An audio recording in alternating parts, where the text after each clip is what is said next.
আমরা লাইব্রেরি সায়েন্সের বেশ কিছু প্রশ্ন নিয়ে আলোচনা করব। তো দেখা যাক প্রথম প্রশ্ন। লাইব্রেরি সায়েন্সের জনক কে? লাইব্রেরি সায়েন্সের জনক এস.আর. রঙ্গনাথন, মেলভিল ডিউ, পল অটলেট না জন ডিউ? লাইব্রেরি সায়েন্সের জনক, এটির সঠিক উত্তর হবে এস.আর. রঙ্গনাথন সঠিক উত্তর। এরপর আসছি আমি 2 নম্বর প্রশ্নে। ডিউ ডেসিমেল সিস্টেমে কয়টি প্রধান শ্রেণী রয়েছে?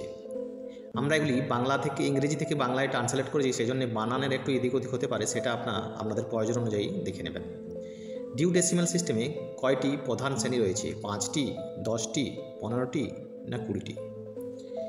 এটির সঠিক উত্তর হবে অপশান বি, 10টি শ্রেণী রয়েছে সঠিক উত্তর। এরপর আসছি আমি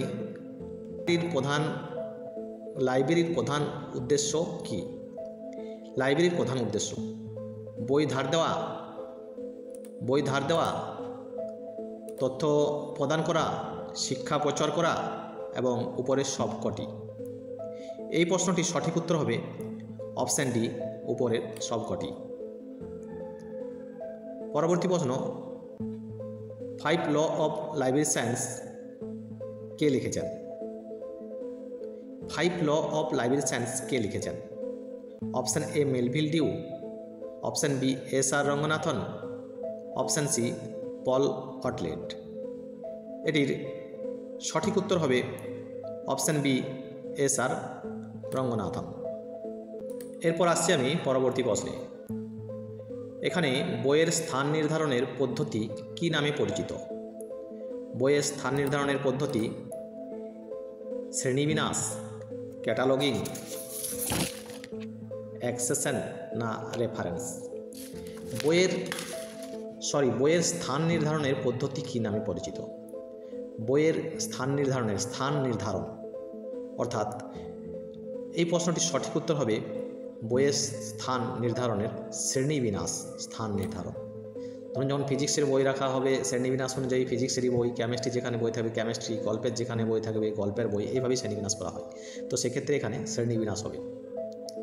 এরপর আসছি আমি পরবর্তী প্রশ্ন, ISBN-এর পুরো অর্থ কী? International standard book number, international serial book number, Indian standard book number, international standard bibliography number.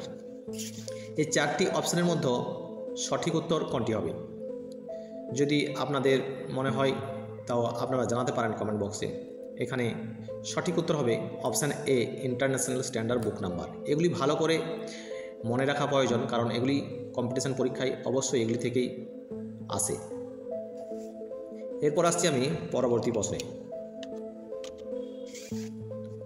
7 নম্বরের প্রশ্নে, লাইব্রেরির 3টি প্রধান ধরন কি? লাইব্রেরির 3টি প্রধান ধরন জাতীয়, ব্যক্তিগত পাবলিক না পাবলিক একাডেমিক বিশেষ, একাডেমিক ব্যক্তিগত ডিজিটাল না বিশেষ পাবলিক ব্যক্তিগত? এটির সঠিক উত্তর হবে, যেমন আমাদের আছে পাবলিক লাইব্রেরি, একাডেমিক লাইব্রেরি এবং বিশেষ লাইব্রেরি, সেক্ষেত্রে এখানে সঠিক উত্তর অপশান বি, পাবলিক একাডেমিক এবং বিশেষ লাইব্রেরি। এরপর আসছি আমি এটির সঠিক উত্তর পাবলিক একাডেমিক বিশেষ। রেফারেন্স সার্ভিস কি? রেফারেন্স সার্ভিস নির্দিষ্ট তথ্য প্রদান করা, অপশান বি বই ধার দেওয়া, অপশান সি বই সাজানো না বই বিক্রি করা? এটির সঠিক উত্তর হবে নির্দিষ্ট তথ্য প্রদান করা।